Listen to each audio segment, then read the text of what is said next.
I spent quite a bit of time in the United States, but it's only been in New York and LA, so I'm a bit embarrassed to admit that I entirely overlooked USA as a road trip destination. But the more time I spent outside the major cities, the more I fell in love with the tiny towns, the friendly people, and the incredible landscapes.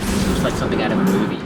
The best way to see what the US has to offer, the open road. You can do it.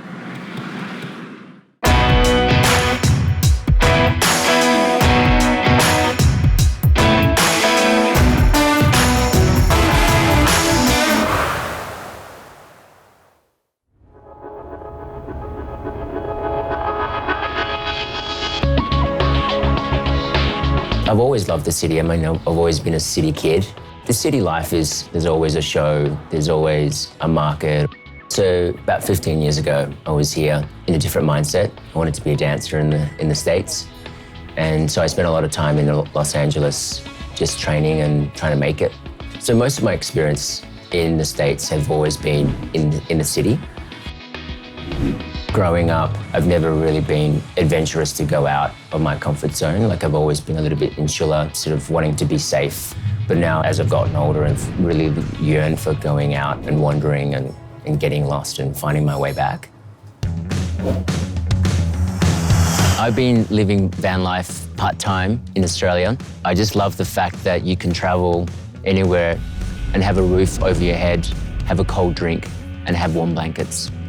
I'm new to the whole van life thing, but the more people I meet who are doing it, the more I get excited about how fulfilling this life can be. You know, I spend a lot of time by myself, and I don't mind being by myself, but it's really awesome to have real deep connections with people. It's meeting these people that really give you perspective in life and remind you to take a kind of good look at yourself and see how you're progressing in life. Knock, knock. I mean, for sure, people can get weird about the whole living in your car thing. So I decided to talk to Lisa. She's an ex-lawyer turned van lifer, so she definitely understands both sides of the coin. You want to come check her out? I'd love to. Awesome. Straight off the bat, when I went into Lisa's van, I immediately got a sense of her personality. I mean, like, you've got plants here. Don't they just fall over as you drive? Just discovered these pretty incredible little sticky pads. You know, you can live in such a small space, but you can make it a home. At nighttime, it's pretty easy to turn it into a little bed. It's a queen mattress that has been cut up in all the little pieces. It's like a transformer. Yeah. So is it legal to sleep in your van in the States? It really depends on the place. Different cities and ordinances are different, but what's awesome is that there is the Bureau of Land Management. It's called BLM land. That's all federally owned land that is in the western states, and you can park anywhere in that land for up to 2 weeks, and that is the van life jackpot. It's in nature, it's beautiful, and it's free. So you cook in here, but then you sleep in here and you work in here. How does that work sort of mentally? Man, you know, it's funny because it is all the same space and everything happens in this space. But when you open the doors, suddenly it changes this space so dynamically, depending on where you are. Gotcha. It feels like it's evolving with my experiences. You got it? Oh, yeah, I got it. Oh, Jesus. You got it. I'm steering this ship. Okay. What made you take the leap to live the van life? There we go. You know, for me, van life is freedom. It's an amazing world that we live in, that we can work remotely, we can find jobs in different places. Our lives can be completely our own creation. Does it get lonely?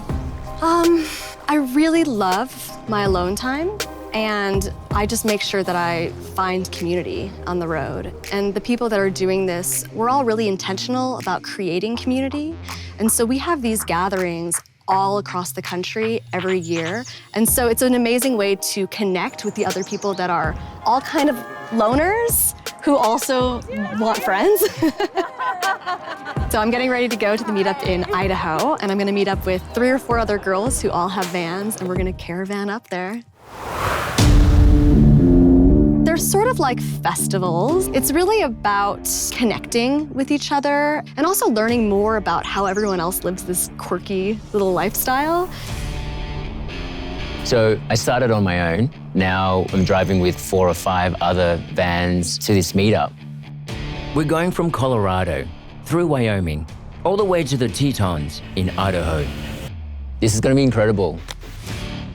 I was a bit stoked about driving my dream van through America and just going, oh my God!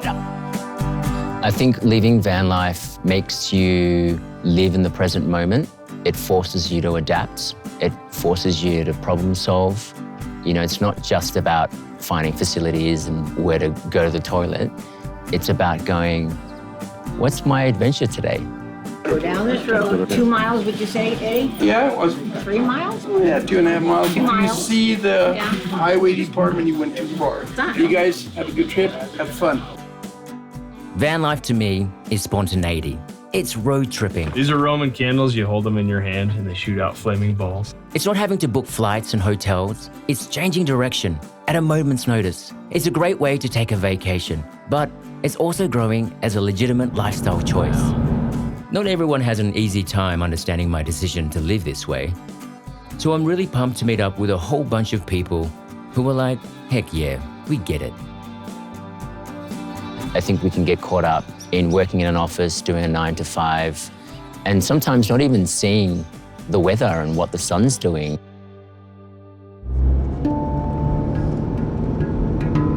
Do you think van life is more than a trend? There's something bigger going on? Yeah, I think this is a movement. I think this is redefining the neighborhood. Here we are. I think this is redefining how we live and work and connect.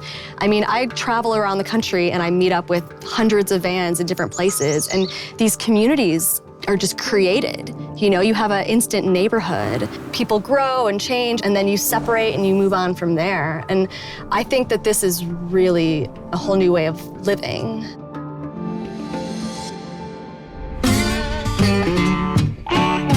People who live the van life are really open. I'm like, can I peek into your home? And they're like, sure, come in. I actually just recently built it out. This is all pretty new. There was a mattress on the floor for a while, and now I feel like I'm like living the high life.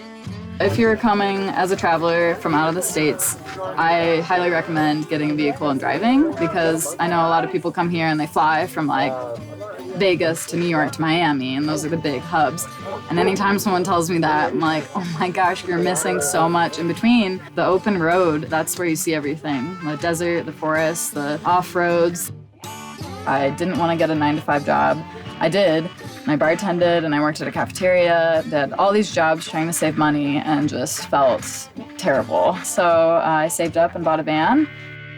I feel like a completely different person, and that I was very depressed, anxious, a lot of not good things going on, struggled with eating disorders, and being in the van, I immediately started like having such a better relationship with food, because it's like a ritual. You wake up, you make coffee, you make breakfast, you cook lunch, you cook dinner, and it's kind of like a whole part of your day. Her name is Irie. Yep. She's an 85 Volkswagen Vanagon, and she's been home for about 3 years now. If you're not familiar, Leave No Trace is a set of 7 guidelines to help individuals minimize their impact on the outdoors.